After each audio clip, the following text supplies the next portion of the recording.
자, 오늘은 말씀의 제목이 한번 따라해 보실까요? 외로움과 괴로움을 이기는 길. 우리가 시편 25편을 오늘 세 번째 시간으로 말씀을 전하게 됩니다. 시편 25편에서 전에 그런 설교를 했었죠. 다윗이 평생에 드린 기도 제목 세 가지. 다윗의 평생 기도 제목 세 가지가 무엇이었었나요? 첫 번째가 나를 부끄럽지 않게 해주세요 라고 하는 기도를 늘 했습니다. 그렇습니다. 부끄러움 당하지 말아야 되겠죠. 또 두 번째 기도 제목은 무엇이었었죠? 나를 인도하시고 가르쳐 주십시오. 네. 또 세 번째는요, 나에게 은혜를 베풀어 주십시오. 이런 기도 제목을 평생의 기도 제목으로 드렸다고 했습니다. 여러분도 함께 이런 기도 드리고 계시죠? 또 지난주에는 다윗의 평생 간증 네 가지를 말씀드렸어요. 기억나십니까? 평생 간증 네 가지. 하나님은 온유한 자를 어떻게 하신다고요? 가르쳐 주시는 분. 또 회개하는 자에게 용서하시는 하나님. 예. 또 하나님을 경외하는 자를 어떻게 하시죠? 보상하시는 하나님. 예. 그리고 하나님과 친밀한 자에게 언약을 보여주시는 하나님. 예. 그런 하나님을 우리가 말씀을 통해 살펴봤습니다. 자, 오늘 이제 16절부터는 다윗은 또 이런 고백을 합니다. 주여, 나는 외롭고 괴로우니 내게 돌이키사 나에게 은혜를 베푸소서. 자, 이처럼 위대한 기도 제목을 드렸고 위대한 간증이 있었던 이 다윗이 자기의 내적인 상태를 고백하고 있어요. 나는 외롭고 괴롭다는 거예요. 그러니 나에게 은혜를 베풀어 달라고 지금 이렇게 기도를 하고 있는 것입니다. 오늘 제가 드릴 말씀은 16절 말씀이 초점이 되어서 말씀이 드려질 것 같아요. 왜냐하면 제가 볼 때는 17절, 18절 쭉 내용의 말씀이 결국 16절의 종속절과 같은 말씀으로 들려졌기 때문에 그렇습니다. 다윗은 전쟁에서 승리하고 또 한 통일 왕국의 왕이 되고 정말 세상에 남부러울 것이 없는 그런 사람임에도 불구하고 그는 외롭고 고통스럽다. 이 고통스럽다는 건 또 상처받았다 이렇게도 말할 수 있을 것 같아요. 나는 너무나 외롭습니다. 나는 너무나 상처가 많습니다 라고 지금 이렇게 하나님 앞에 고백하고 있는 거예요. 그런데 오늘 이 다윗이 이런 고백을 하면서 하나님 앞에서의 그 모든 문제를 해결을 받습니다. 오늘 이 시간 여러분, 외로움의 문제가 있습니까? 고통의 문제가 있습니까? 상처의 문제가 있습니까? 다윗이 해결받은 것처럼 우리 모두 해결받을 수 있는 그런 우리 성도 되기를 주의 이름으로 축복합니다. 자, 다윗에게도 이런 외로움과 고통이 있다고 한다면 오늘 우리에게 외로움과 고통이 있는 것, 상처가 있는 것은 어찌 보면 당연한 것인지도 모르겠죠. 자, 우리는 가족 안에서 살면서도요 외롭습니다. 어떤 경우는 남편도 내 마음을 알아주지 못하고 아내도 내 마음을 몰라주고 자식들도 내 마음을 몰라서 그래서 가족 안에 있으면서도 외로울 때가 있어요. 교회 안에 이렇게 여러 많은 성도들과 함께 있으면서도 외로울 때가 있어요. 나만 힘든 것 같고 나만 어려운 것 같고 직장 안에서도 마찬가지겠죠. 예. 사람은 이렇게 죄를 짓고 이 세상을 살아가기 때문에 외로움과 상처를 받을 수밖에 없는 존재인 것 같습니다. 인간에게 이런 외로움과 이 괴로움의 상처는 죄를 지음으로 시작이 됐어요. 선악과를 따먹으면서 아담과 하와는 하나님을 피해서 숨습니다. 누가 숨으라고 하지도 않았는데 달팽이처럼 그 안으로 쏙쏙 들어가 버리는 거예요.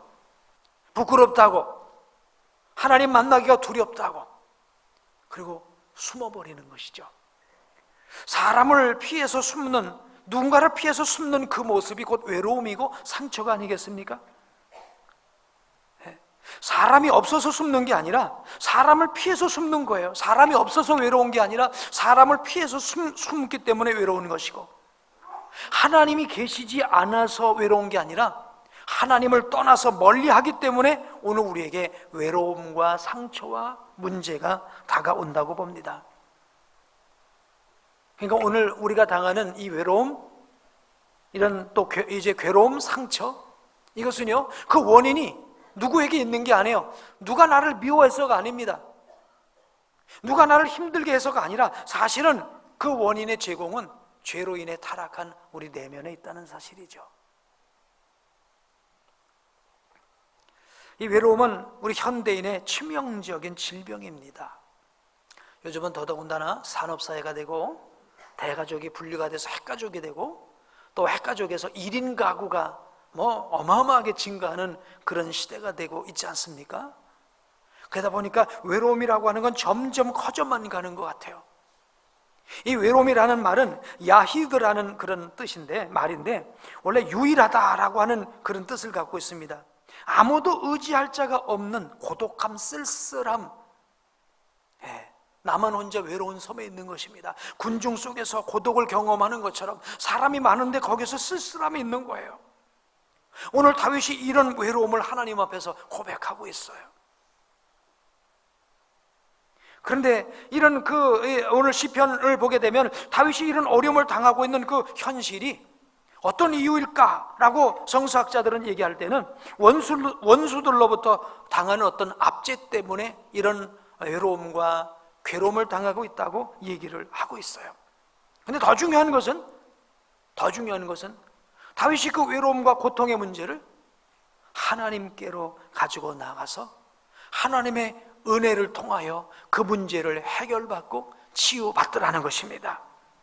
할렐루야. 우리 하나님의 은혜가 임하면 우리가 당하는 어떤 외로움이든지 어떤 고통이든지 어떤 상처든지 다 치유받을 수 있는 줄로 믿습니다. 오늘 다윗이 만난 그 하나님을 만나고 돌아가는 오늘 이 시간 되기를 주의 이름으로 축복합니다. 다윗이 외로움과 괴로움에 이제 처해 있었지만 그는 은혜의 하나님을 만난다면 내가 회복될 수 있겠다고 오늘 기도하고 있는 거예요. 은혜의 하나님이라고 하는 것은 이런 것입니다. 하나님의 친절하심, 우리가 은혜를 헤세드라고 그러죠. 하나님이 나를 친절하게 대해주시고 하나님이 나를 지지해 주시고 하나님이 나를 격려해 주시고, 아멘. 하나님이 나를 박수 쳐주시고, 그럴 때 우리가 하나님의 은혜를 이제 얻었다고 그러죠. 그럴 때 우리가 이런 외로움을 벗어날 수 있고 우리 마음의 상처를 이겨낼 수 있고 고독함을 다 이겨내고 승리할 수 있을 줄로 믿습니다. 지난 주간에 우리 지방에 개척한 교회 목사님한테 전화가 왔어요. 개척한 지 1년이 채 되지 않은 그런 아주 나약한 교회입니다. 성도가 19명으로 그 사이에 전도가 되었다고 해요. 1층에는 카페를 열어서 그곳을 예배처로 삼고 했는데 19명으로 전도가 되다 보니까 이제 교육관이 필요해서, 그 이제 카페 2층인 것 같아요. 교육관이 필요해서 이제 계약을 하려고 하는데 우리 새생명선교회 우리 김재관 장로님 이렇게 휠체어를 타신 어려운 환우들이 이렇게 헌금을 모아서 선교를 하는데 저에게 매년 2교회를 지원할 곳을 알려달라고 하셔요. 그래서 제가 이렇게 몇 곳을 몇 년 동안 계속 가르쳐 드렸습니다. 이번에도 개척한 지 얼마 안 되었기 때문에 그 교회를 소개해 드렸고, 아마 우리 장로님들 가셔서 이렇게 금일봉을 선교헌금을 전해 주신 것 같아요. 자, 그런데 목사님 얘기가 그겁니다. 교육관을 이제 이렇게 계약을 하려고 할 때에 여러 가지 많은 어려움 가운데, 넉넉한 가운데서 하는 게 아니라 어려운 가운데서 그것을 하는 것이죠.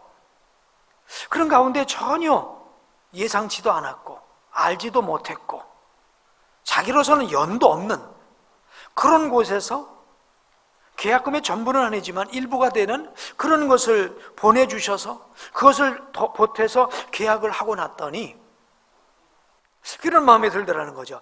우리가 교육관을 얻는 이 일을 하나님이 응원해 주시는구나. 우리 하나님이 우리 교회를 지지해 주시는구나. 우리 하나님이 우리 교회를 도와주시는구나. 개척하고 외롭고 힘든데 하나님께서 우리에게 박수 쳐주시는구나, 그렇게 생각을 하니까 어떤 물질의 많고 적음을 떠나서 그걸 하나님의 은혜로 생각하다 보니 외로움과 괴로움을, 또 그 힘든 것을 다 이길 수 있었다고, 감사하다고 그렇게 전화가 왔어요. 그렇겠다. 개척할 때가 정말 힘들거든요. 외롭거든요. 그런데 이런 어떤 하나님의 지지, 하나님의 격려, 이것 때문에 위로를 받은 것이죠. 오늘 이런 위로가 오늘 저와 여러분 가운데 넘치게 되기를 주의 이름으로 축복합니다. 사람이 외로움을 느낄 때가 있대요. 제가 인터넷에서 찾아왔는데요, 사람이 외로움을 느낄 때 베스트 6. 아플 때, 혼자 있을 때, 주말에 할 일 없이 집에 앉아 있을 때, 같이 밥 먹을 사람이 없을 때, 누군가 필요한데 주변에 아무도 없을 때, 바깥에서 밥 먹고 집에 들어갔는데 아무도 없을 때, 나 빼고 다 커플일 때, 뭐 이럴 때 하여튼 외롭다고 합니다. 또 외로울 때 보내는 신호가 있답니다. 어떤 사람이 계속 TV만 보고 있으면요, 그 사람 외롭다는 신호래요. 만성 피로, 그냥 하는 것도 없이 계속 피곤해, 외로워서 그렇답니다. 요즘 갑자기 체중이 증가하고 있습니까? 그것도 외로움의 하나의 또 증상이래요. 왜? 외로우니까 자꾸만 뭔가를 이렇게 욕구불만으로 채운다는 것입니다. 허전한 마음을요. 또 이런 것도 있대요. 여러분, 이렇게 뜨거운 물에 샤워를 오래 하는 습관이 있는 분은요, 뭔가 외로워서 그렇대요. 그 뜨거운 물이 뭔가 상대방의 체온을 느끼는 그 따뜻함을 내가 원하는데, 이 따뜻한 물로라도 뭔가 체온을 느끼고 싶어서, 그래서 그렇게 따뜻한 물로 샤워를 계속 한답니다. 또 어떤 사람은요, 그냥 가서 쇼핑 중독이 되기도 하고요.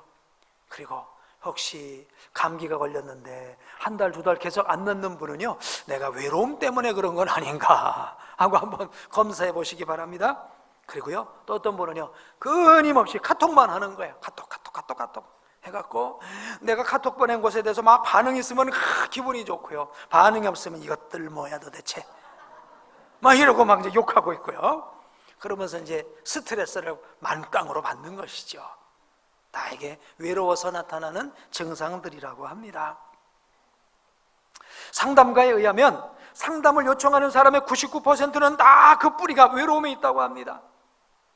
근데 문제는 그 외로움을 해결하려고 하다 보니 알코올 중독이 되고, 마약을 하게 되고, 과식을 하게 되고, 정신질환에 빠지게 되고, 여러 가지 이제 문제들이 오게 된다는 거예요. 불면증, 현기증, 위장장애, 두통, 그리고 감기, 이 모든 것들이 다 원인이 외로움에 있다고 합니다. 미국의 경우는 자살자가 한 해 4만 명이고 우리나라는 12,000명인데 그 근본 원인이 외로움이다, 그렇게 얘기를 합니다.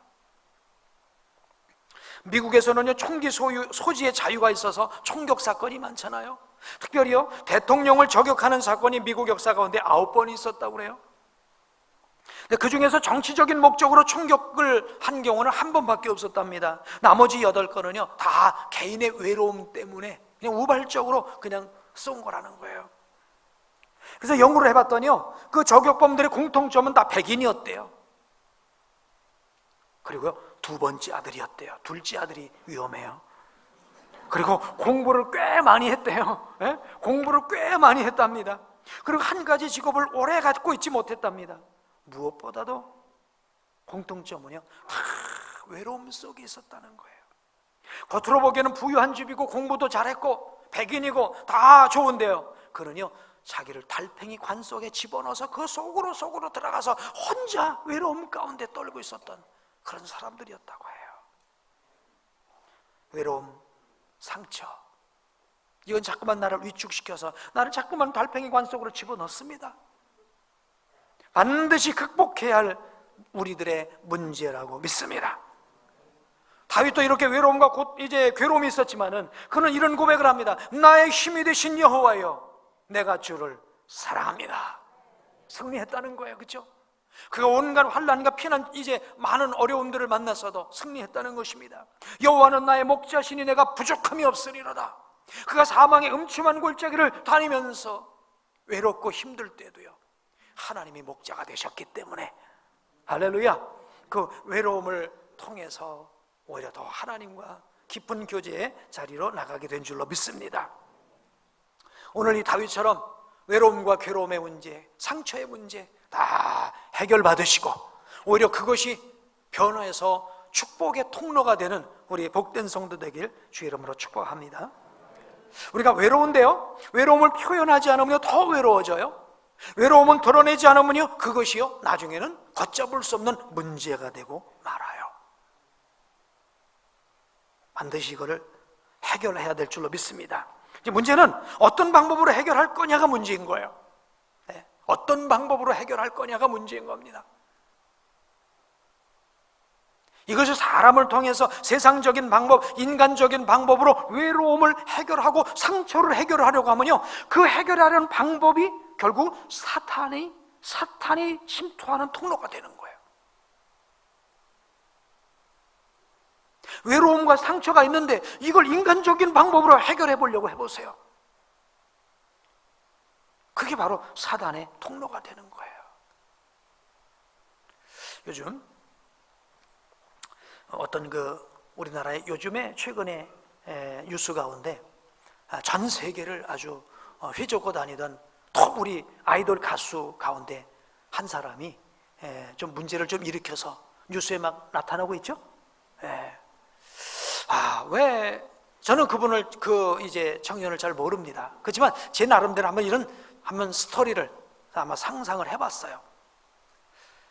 뭐 어디를 가도 몇만 명씩 모이는 그런 콘서트 공연을 하잖아요. 막 조명이 붙이고요, 막 그런 것을 유튜브로 보게 되면 정말 휘황찬란합니다. 그런 곳에서 박수 받고 소리 나는 그런 가운데서 노래하고 딱 나오면 얼마나 외롭고 허전할까. 그러니까 그 외롭고 허전하니까 기본적으로 할 수 있는 방법이 뭐겠어요? 먼저 술을 먹어야 되겠죠. 근데 술 갖고도 안 되니까 뭐를 해야 되겠어요? 환각을 해야 되겠죠. 환각제를 해야 되겠죠. 그것도 안 되니까 더 자극적이고 더 기가 막힌 방법으로 뭔가 외로움을 달래보려고 하는 그런 일을 하지 않을까? 누구나 겪을 수 있는 문제가 아닌가 싶어요. 또 요즘 이런 생각도 해봤어요. 이 지구촌에서 정말 외로운 사람이 또 한 사람이 있는데 그 사람은 저 북에 있는 김정은이 아닌가 싶어요. 그렇죠? 전 세계에서 왕따를 당하고 경제 제재를 당하고, 오늘 한국경제 뉴스를 보니까 지금 북한에는 지금 달러가 고갈이 돼 갖고요, 아주 정말 전전긍긍하고 있다는 그런 얘기가 있어요. 누구도 앞에 와서는 아부를 떨지만 속에 와서는 다 칼을 들이대고 있는 그런 모습을 보면 때 얼마나 제가 외롭고 두렵고 떨릴까, 그런 생각해봐요. 그 사람이 하나님 만나야 되는데 하나님 만날 어떤 통로가 없고 길이 없으니 얼마나 안타까울까. 그러니 술을 먹고 하다 보니 그냥 몸도 이렇게 불어나고 뭔가 그러는 거 아닌가. 여러분, 오늘 우리의 이 외롭고 고통스러운 것을 이런 인간적인 방법, 세속적인 방법으로 풀지 않게 되길 바랍니다. 아멘. 천 사람을 만나도요, 세계를 다 돌아다녀도요, 이 우리의 외로움과 괴로움은 해결될 수가 없어요. 외롭다는 말은요, 부정적인 표현이지만 이 말을 긍정적으로 바꾸면요, 아주 좋은 표현이라는 거예요. 외롭다는 걸 혼자 있다라고 표현을 쓰면 긍정적인 의미가 된다고 폴 틸리라고 하는 신학자가 얘기를 합니다. 그렇게 말합니다. 고독은 혼자 있는 쓰라림이고 독존이란 혼자 있는 영광이라는 거예요. 여러분, 외로움이 다 힘든 것만이 아니에요. 고독한 것이 다 나쁜 것만이 아닙니다. 오히려 혼자 있는 시간, 고독한 그 시간에 자기를 개발시키고요, 사람은 못 만나지만 하나님 만나고요, 하나님의 깊은 뜻을 헤아리고요. 아멘. 그래서 믿음의 위대한 영웅들은요, 사람 속으로, 군중 속으로 들어가지 않고 군중을 떠나서 저 외로운 곳으로 들어가서 그곳에서 하나님 만나고 하나님의 음성 듣고 주의 말씀 묵상하고 하나님과 더 가까워지는 시간을 만든 줄로 믿습니다. 외롭지 않았다면, 친구가 많았다면, 사람이 많았다면, 워낙 만나는 사람이 많아서 하나님 만날 시간이 없어, 워낙 바빠서 하나님과 교제할 시간이 없어, 워낙 할 일이 많아서 하나님 만날 시간이 없어, 그게 불행한 거예요. 난 사람 만나서 외로움이 없고 할 일이 많아서 외로움이 없는 게 아니에요. 하나님과의 독존의 시간, 홀로 독존하는 시간이 없기 때문에 하나님과 더 친밀해지지 못하고 하나님 주시는 격려를 받지 못하고, 오히려 그게 불행한 것이죠.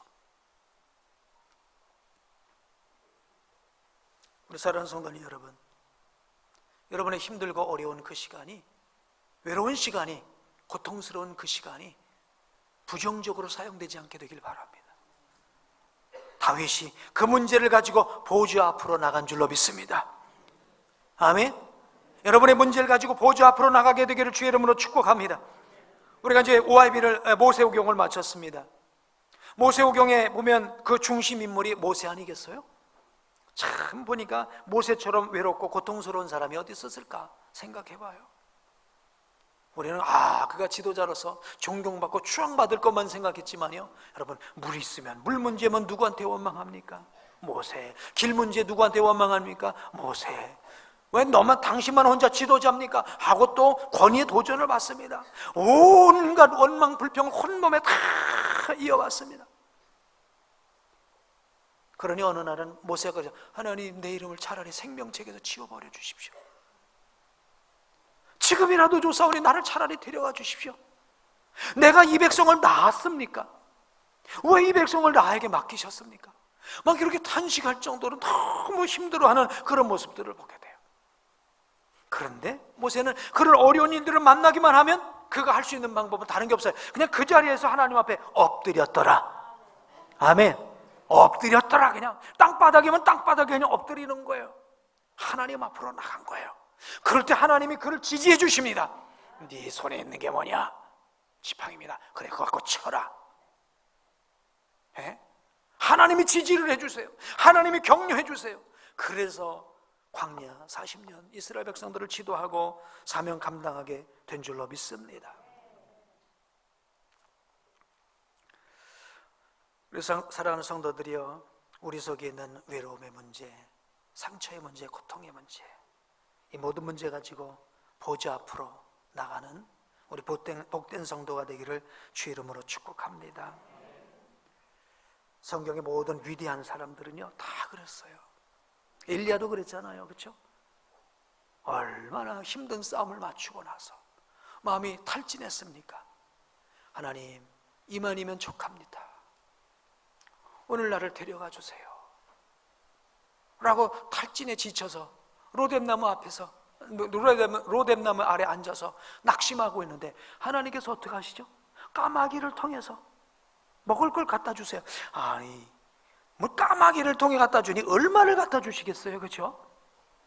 까마귀가 먹을 게 얼마나 되겠습니까? 솔직한 얘기로. 그러나 그 먹을 그 음식 때문에 힘을 얻은 게 아니라 하나님께서 까마귀를 통해서라도 나를 지금 지지해 주고 계시는구나, 이 까마귀를 통해서 나를 응원해 주고 계시는구나, 이걸 깨달았기 때문에 엘리야가 다시 그 길을 가서 호렙산까지 가서 주를 만나고 주의 음성 듣고 사명 감당하게 된 줄로 믿습니다. 하나님의 보좌 앞으로 나가면 우리 하나님의 은혜가 우리 가운데 임하게 될 줄로 믿습니다. 하나님이 우리를 지지하시는 그 지지를 우리가 받게 될 줄로 믿습니다. 여러분 마음속에 쌓아둔 그 아픔, 상처, 외로움, 슬픔, 그 모든 것 주님 앞으로 가지고 나가게 되길 주의 이름으로 축복합니다. 하나님은 우리의 위로자십니다. 아멘. 하나님은 우리 있는 모습 그대로 나오기를 원하시는 줄로 믿습니다. 우리 주님 그렇게 말씀하시죠. 수고하고 무거운 짐진 자들아, 다 내게로 오라. 내가 너희를 쉬게 하리라. 다윗이 이렇게 어렵고 힘든 마음의 외로움과 상처를 주님 앞에 가지고 나가서 해결받았어요.